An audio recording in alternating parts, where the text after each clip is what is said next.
The Raptors start life without Pascal Siakam with a resounding 121-97 victory over the Miami Heat. But even with a massive win, there were still some reasons for concern with this team despite all the great things that did go down. Let's break it down in tonight's post-game show.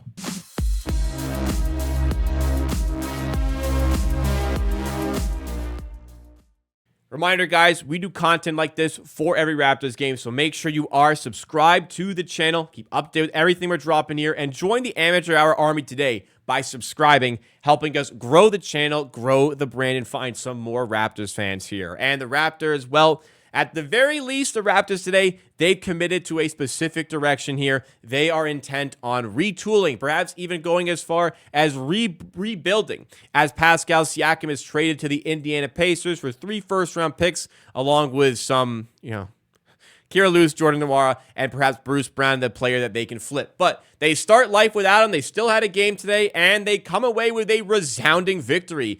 They were 3.5-point underdogs at home today against the Heat, and ended up blowing them away. First half, the Raptors led this game by 35 points. Wow, they're up 78-43 at halftime. They led the game by 37 at one point, but things started to crumble a little bit. I mean, the lead got down to 13 at one point in the third quarter.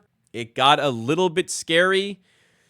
Feeling like, man, are we really going to blow this big of a lead? But thankfully, Raptors had enough of a cushion, and just as the Heat looked like they were getting back in the game, they had some big-time shots from perhaps one or two players in particular who really showed up when the Raptors needed them to. So the Raptors, as I said, 121-97. First half, everything was flowing for this team. Got out to that massive lead. At one point, they were up 56-20. Like, just ridiculous numbers here.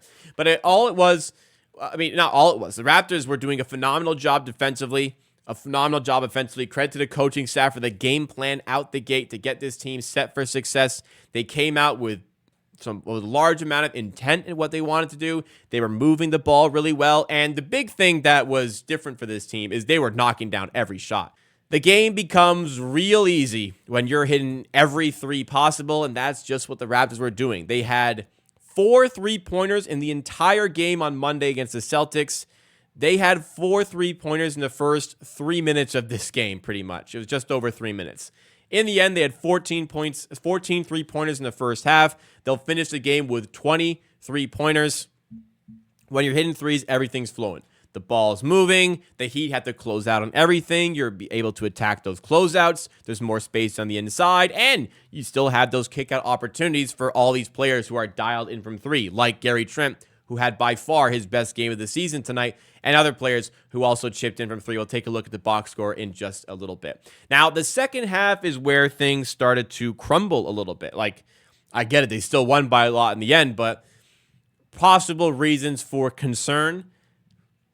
Hey, we got to be picky here. Like, Eric Spoelstra's the king of in-game adjustments. Started making some adjustments here. Started really trying to run the Raptors off the three-point line, but still maintain a low block on defense to take away anything at the rim. So the Raptors, even with like aggressive defense, they had to settle for a ton of threes. I mean, I don't know if they had to settle, but they did settle. They settled for a lot of threes. The defense, I don't know, like maybe you're up by that much. Defense can become a little lazy. You feel like, well, you're fine. You're up by this much. But the defense did start to become a little bit lazy. The Heat really started to knock down some shots. And honestly, like if you watch this whole game, it had Raptors fans sweating. So just when the going gets tough, the game slows down. You still wonder like how the Raptors bail themselves out of those tough situations. Honestly, it was a third quarter that you could have used a guy like Pascal Siakam. But in his absence, big shout-outs go to RJ Barrett for that third quarter that he had. Like, RJ has just been the cold stretch eliminator. He went 9 of 14 today, 26 points. He was plus 20, which was almost the best in the Raptors. Actually, Thad was the best in the plus-minus. But RJ goes 9 of 14, 1 of 3 from 3. Funny enough, 7 of 13 from the line, but adds on 8 rebounds and 3 assists.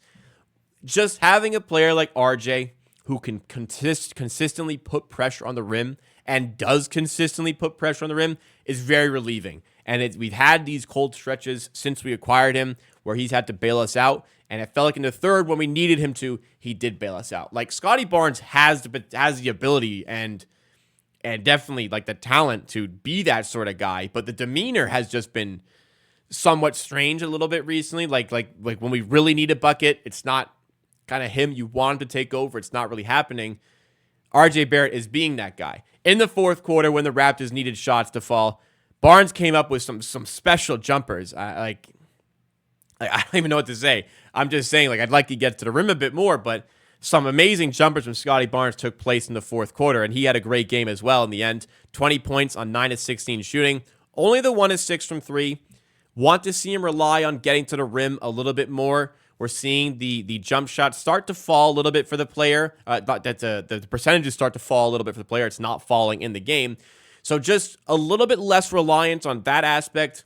Pick up a little bit more in getting to the rim, because like when he does get to the rim, he's outstanding. He goes 8 of 10 on twos today. And again, a couple of those crazy shots as well took place in that fourth quarter to really vault the Raptors and keep the Miami Heat at bay just when it's thought they were getting back into the game.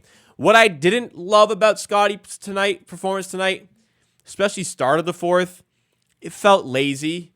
I don't know if he's tired, but like turning the ball over, hanging his head, not getting back. He had 5 turnovers today, losing his guy in rotation on defense. Doesn't seem to be at his best on defense when he's defending on the perimeter.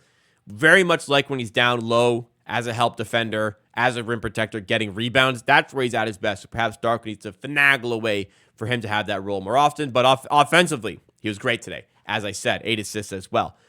The performance of the night, hopefully the receiver of the win the day chain, is Gary Trent. He had 28 points tonight, by far his best night of the season. 10 of 13 shooting. 8 of 9 shooting from 3. And that 28 felt like 40. Because time after time, when the Raptors needed a big shot, it was him who hit it. And in the first half, one of the catalysts in taking this big lead. Like, it was just hilarious. Every shot he took pretty much went in. It pretty much did. He was 8 of 9 from 3 in this game. Unbelievable from Trent. Back in the starting 5. Wondering if he'll be here beyond the trade deadline, but hopefully more performances like this we can get out of him in Toronto. And, if he's here, if he's not, who knows? Very refreshing to see him put on a night like this. It's been a long time since he had like a breakout night. Manuel quickly started the game really well, but continues to struggle to score inside. Like, he goes 6 of 16 today. He goes 3 of 10 on twos. Defensively was not so good as well. 17 points, 8 rebounds, 9 assists. Like, he almost has a triple-double. But he's a -2 in a game the Raptors win by 24, and he gets 30 minutes. A bit erratic on defense. Offensively, decision-making's good, but, smoked layups. Like, he had a wide-open layup today on the left that he shot with his right instead. Tried to kind of maneuver his way to push it. Missed an open layup. Like, he's missing a lot at the rim. That's the next step. Emmanuel Quickley's an excellent player. Love Emmanuel Quickley. Dictates the tempo and pace of the team. He was 17, 8, and 9 today. That's great. But just the next steps, progressions, are going to be the rim finishing. Off the bench, got some solid nights early. Dennis Schroeder ends up going 3 of 5 from 3 for 9 points. Grady Dick had a really nice 7-minute cameo in the first half where he had 2 threes on 2 attempts, 2 steals, 4 assists. Came back in brief in the second half. Turned the ball over twice with offensive fouls. Struggled on defense. Had to get yanked. But hopefully a good confidence-boosting game for Grady Dick. Thad went plus 21 somehow. I watch him play and go, why am I watching this? And then I see his box score. He's plus 21 with 8 rebounds, 2 assists, a steal, 0 turnovers. I have no idea. Boucher's still a little bit in his slump. But, look, the game as a whole here. I don't know. The team stats won't really tell much. The Heat shot the ball really poorly today. The first half, I don't want to run away with this here, but the Raptors shot the hell out of the ball in the game. They go 53% from 3, 51% from the field. They limited turnovers in the first half as well. It was a case where the Raptors, they got the game plan right, and they had a very positive, high and positive variance from a 3-point shooting standpoint. Miami went 1 of 16 in the first half on three-pointers. So you got a very extreme positive and extreme negative variance on threes for either team.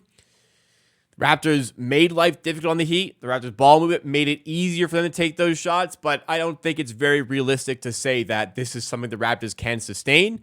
But we see, like, what's great is we see this level that they can hit.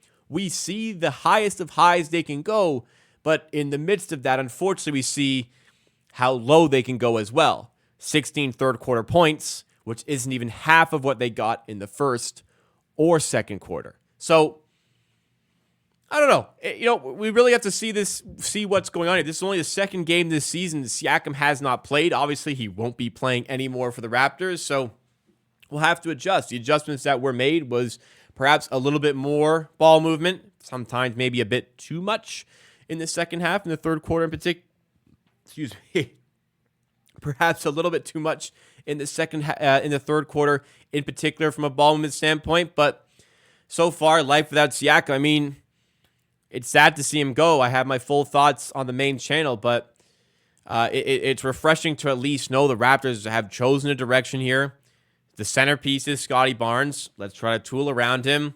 The ball, naturally, is going to fall into other hands a bit more often because you got to make up for all that usage. Not in a negative way. Siakam was very good and therefore justified getting the ball a bunch. But, I mean, Gary Trent starting. Like, he's got a bigger role. What can he do with that? RJ might get the ball even more. Scotty should get the ball even more and should be more aggressive now with his touches. So, start of life without Siakam.